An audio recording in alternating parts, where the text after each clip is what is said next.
Paris in the fall, the last months of the year and the end of the millennium. The city holds many memories for me, of cafes, of music, of love, and of death.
As I picked myself up, all I could hear was the ceaseless drone of traffic.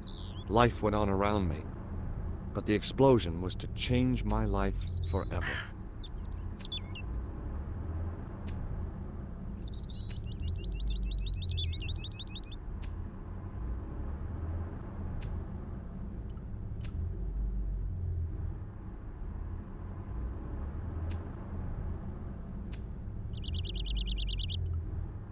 Wrapped around the lamppost was a newspaper.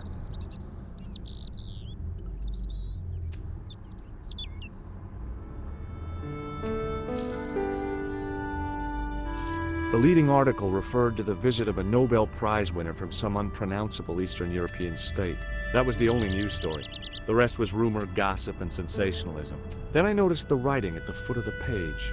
It read Salah ad-Din, 1345.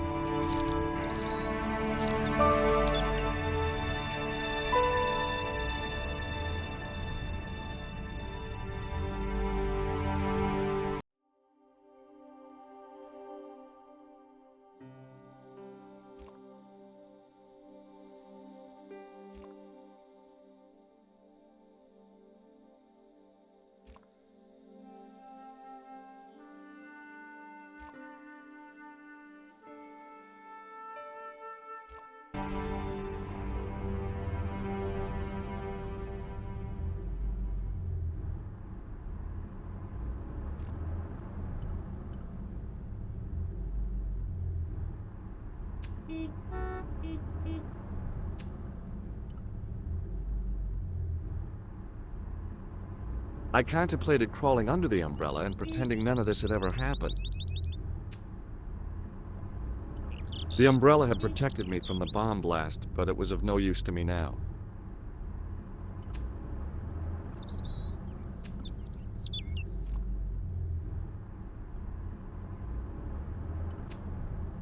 I considered straightening the table, but I figured it best not to disturb the evidence. The table had been overturned by the explosion.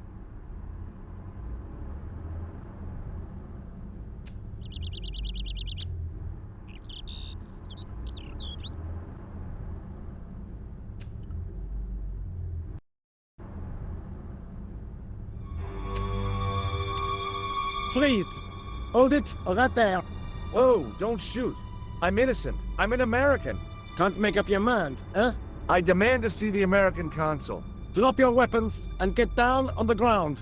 Put that thing away, Sergeant Moo. I apologize, monsieur, but I cannot permit you to leave. Am I under arrest? Ah, no, I would simply like to ask you some questions. En avant, to the café, marche.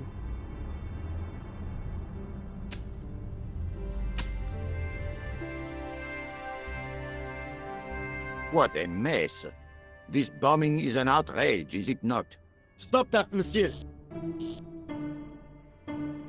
Stop holding your breath at once.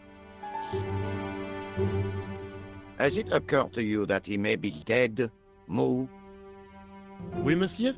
But I prefer to look on the bright side.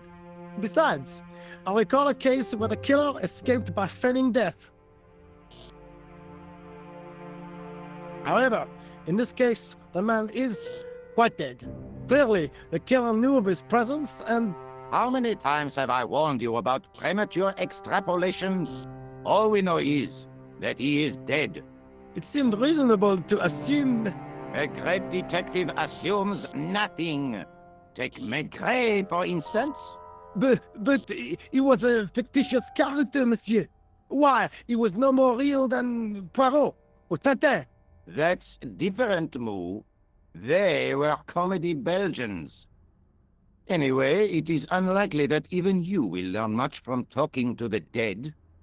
Examine the girl and take her statement, if you can.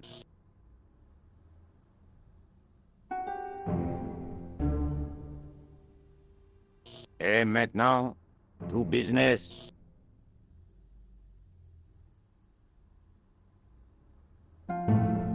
Your name, please? George Stobbart. I'm from California. And what brings you to Paris, Monsieur Stobbart? Travel. I'm touring Europe. You chose well. The city is most beautiful at this time of year, no? Yeah, I guess so, apart from the bomb blasts. Were you in the vicinity of the cafe at the time of the explosion? Yeah, I was sitting out on the sidewalk. I was lucky I wasn't killed. The inspector passed over my remark with no reaction. Did you see the deceased enter the cafe? Yes, I did. Was he alone? Yeah. And did he say anything to you? No. He was more interested in the waitress. Did you see anyone else in the cafe? Yeah, there was a guy dressed as a clown. He was carrying an accordion. An accordion? Bon, the picture is forming in my mind, and it is not a pretty one. Is the girl all right, Moo? She'll live. She confirms the American statement. A clown with an accordion, no doubt an elaborate and eccentric disguise. Very well. Eh bien, I have heard enough. What do you mean? I am satisfied that you know nothing. You may leave. I hope this little incident does not spoil the rest of your vacation. What about my personal safety? Can't you at least give me some advice? What can I say? Stay alert and look out for suspicious characters. And don't cross the road until the little man shows green. Great advice. I honestly believe you are in no danger, monsieur. Should you remember anything of importance, please contact me. My card.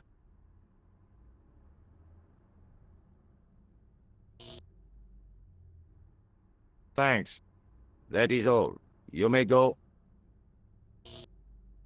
There's not much to go on, monsieur. On the surface, no.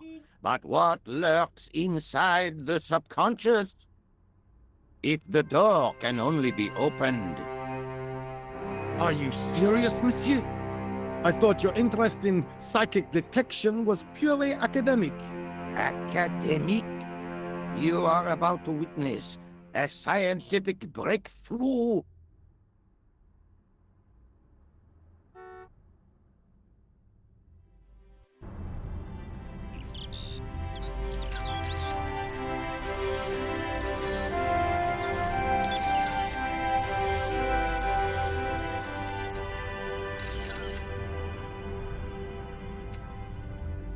The girl presented a confident but sullen mask to the world, an expression more suited to the face of a delinquent youth. Excuse me, mademoiselle? Hi, my name's George Stobbart. Oh, an American by the sound of it. Yeah, that's right, on holiday in Paris. Some holiday, huh? You were here when the bomb went off?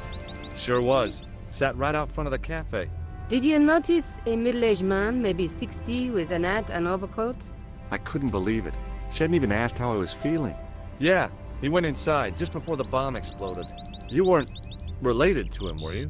Oh no, nothing like that. I am Nico Collard from La Liberté. Well, what's that, some kind of nightclub? No, it is a newspaper. You're a reporter? I'm a freelance photojournalist. Say, you can interview me about the bombing. You know, an eyewitness account. Minutes after the outrage that shook the whole of Paris. You know, real-life drama, human interest, that kind of stuff. I'll just stick to the facts, thank you. Did you see who planted the bomb? I know it sounds crazy, but he was dressed like a clown. Oh God, it's him again. Have you met the clown before? It's a long story. I have plenty of time. I don't. Who's the guy you were supposed to meet? His name was Planter.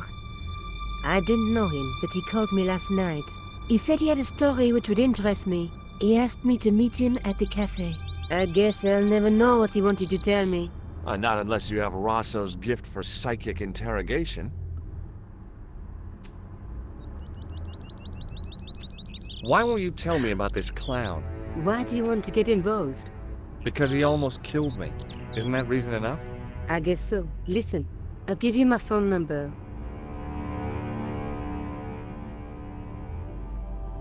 You help me with my story, and I'll let you in on what I know. And let's get one thing straight right now. This is strictly business.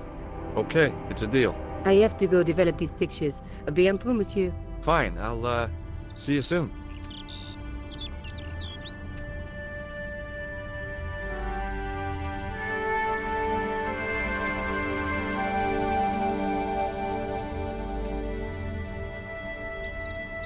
The sergeant was a scrawny man in his 50s who resembled a constipated chicken. Excuse me, Sergeant. You are the inspector. Go on, monsieur.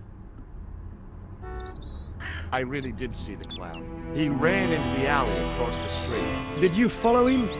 That's your job, not mine. An armed chase through the streets of Paris? That's not our style, monsieur.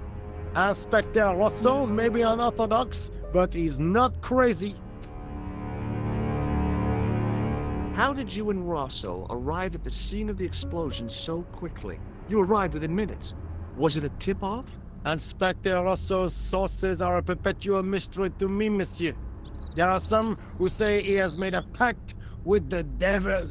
And what do you think? I think he is the devil.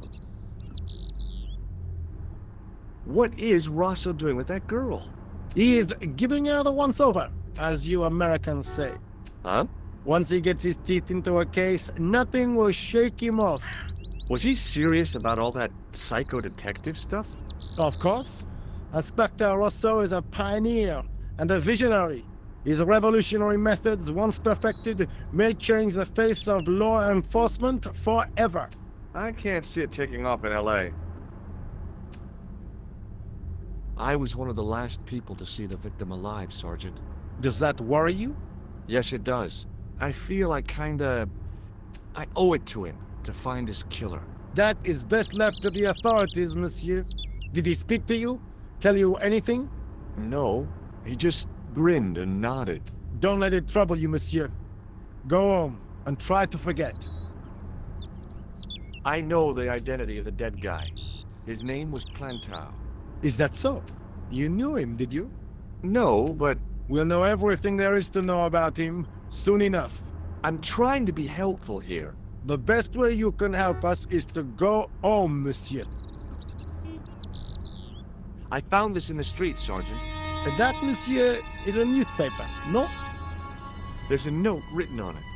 Salah Eddin, 1345. Ah, so the meeting with the clown was planned. How do you make that out? The time of the explosion was between 1:30 and 2 o'clock, n'est-ce pas? I guess so. But what about the name? Aha! That stumped you, hasn't it? I have never been stumped, as you put it, in my life, monsieur. It is the name assumed by the clown, no? Salah Eddin the clown? I don't think so. Did I show you this newspaper? Yes, monsieur. Look, Sergeant, the inspector gave me his card. Yes, monsieur. He wants you to advise him if you have any information concerning this case. Well, I'd be glad to talk with him, but I don't want him working his psycho weirdness on me. Ah, no, monsieur. You are confusing the science of parapsychology with witchcraft. Oh, yeah? What's the difference? We don't do sacrifices. I've got Inspector Rosso's address card. Yes, monsieur. You showed me before. See you later, Sergeant.